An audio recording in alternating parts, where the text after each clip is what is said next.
Cyber hygiene. It's a popular phrase in cybersecurity circles, especially when the subject of notable ransomware incidents comes up.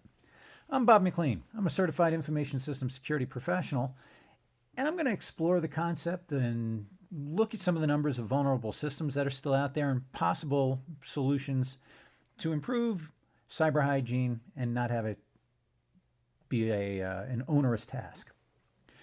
So, like personal hygiene, it consists of routines and practices that are going to ensure your health. Washing your hands before you eat, brushing your teeth before you go to sleep. Good cyber hygiene includes things like enabling multi-factor authentication, enforcing complex password policies and rotations, not storing critical data on local laptop disks, patching vulnerabilities, and that's using microsegmentation, and that's just a few of the things that go into good cyber hygiene. If you've implemented a framework-based security program, you have good cyber hygiene baked into some of the processes that you list in that.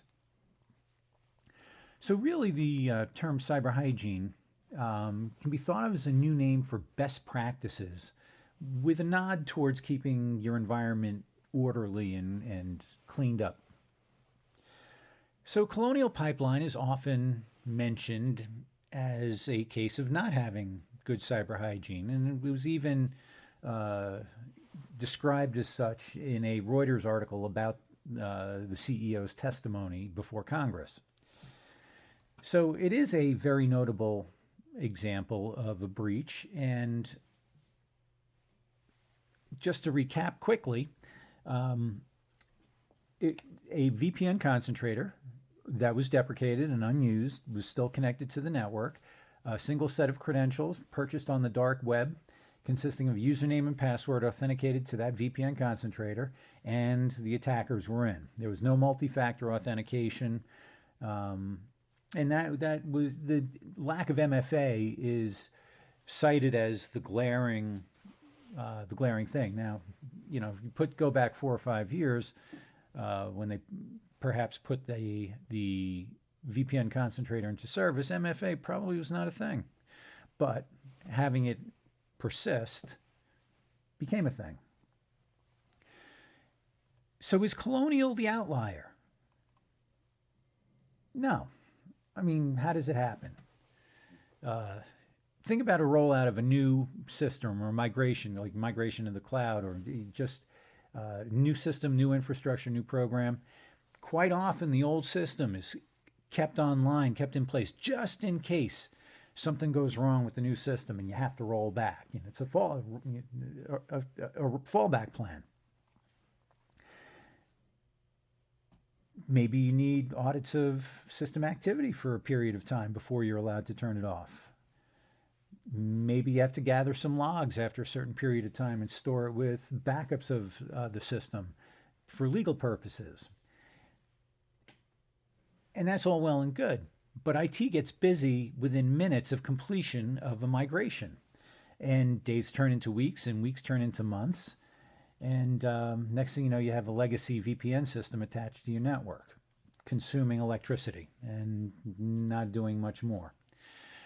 So, removing, uninstalling hardware, software, systems that are no longer in use, removing and deleting deprecated credentials, that has to become part of your routine. That's good cyber hygiene. TrustWave, a cybersecurity managed detection and response firm, releases a Spider Labs telemetry report and has for a few years every year. And they just recently released it for 2021, in which they highlight some data they gathered scanning the internet, the web, with Shodan. If you're unfamiliar, Shodan is the world's first search engine for internet-connected devices. So it basically keeps an inventory of devices and what they're running in terms of versions for the internet. As of August 31st, 2021, analysis on Shodan revealed approximately 45,000 instances of Microsoft Exchange Server that were vulnerable to the proxy shell exploit that had been fixed in a patch made available in May. So what you say? The proxy shell vulnerability has a CVE score of 9.8, and it is a remote code execution vulnerability. So it is critical, easily exploitable by attackers, and there are 45,000 instances out there 3 months after a patch was made available.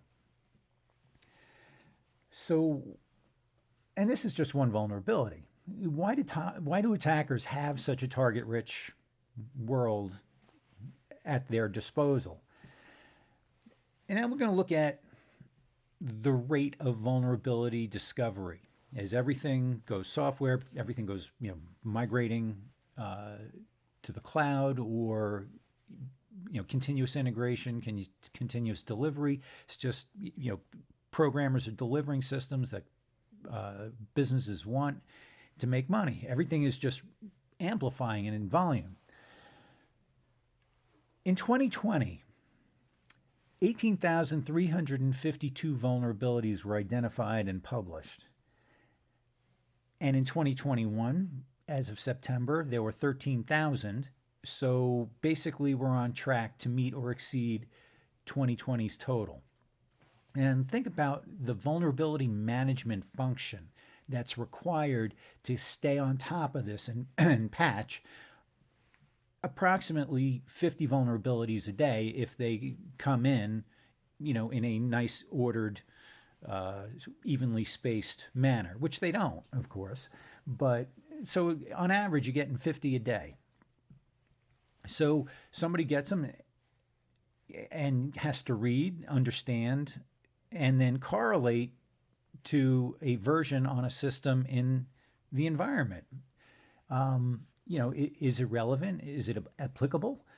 It's going to take some time to figure that out. And then once you figure that out, then you have to get the system owners on board to actually schedule the upgrades, schedule the implementations of the patches without disrupting business.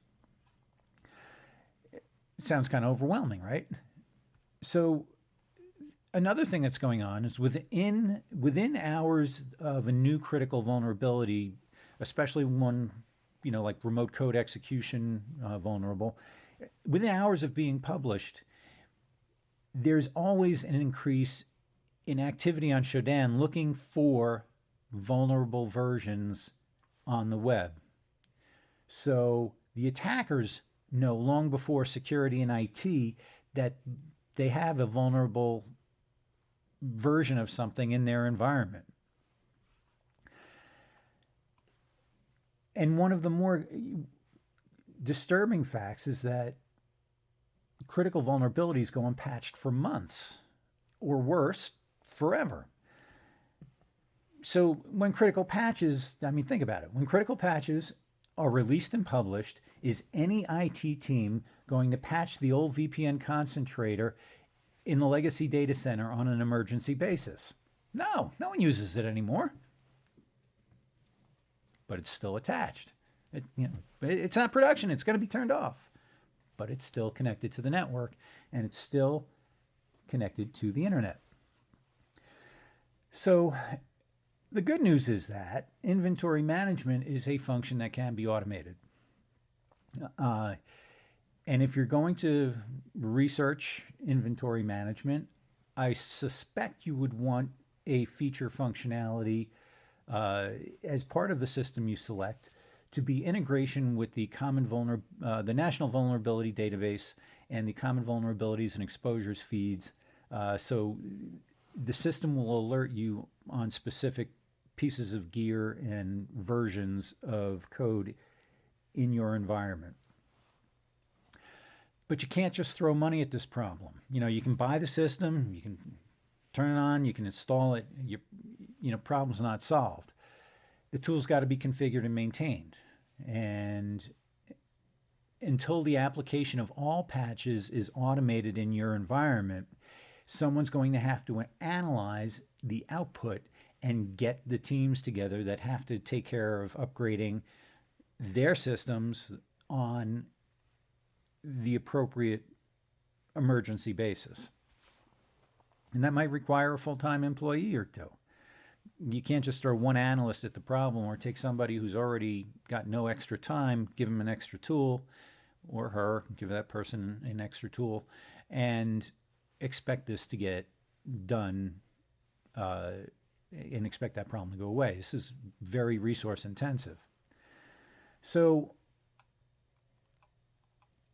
coupling back or circling back to cyber hygiene, consider, if everyone gets on board with removing the old equipment like the VPN concentrator and taking that offline and recycling it or doing whatever you have to do, there is a lot more work that has to go into removing it. You have to, like the VPN concentrator was accessible from the internet. Was it a direct connect, or did firewall rules allow traffic to access that particular system installed on a DMZ or installed on its own network in the environment? Those rules, DNS entries, permissions to access, those all have to be removed as well. And that's part of a good cyber hygiene program. And if you have a framework-based security program in place, you've probably already defined these things as required. But still, you need those system owners, the firewall admins or sysadmins, to go and remove the credentials, and like I said, keep everything updated.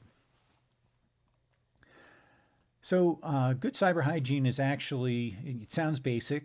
When you think about removing all of those all the rules and permissions, true complexity comes out a bit, and getting through 50 vulnerabilities a day on average and making sense of them and getting them orchestrated. I mean, sure,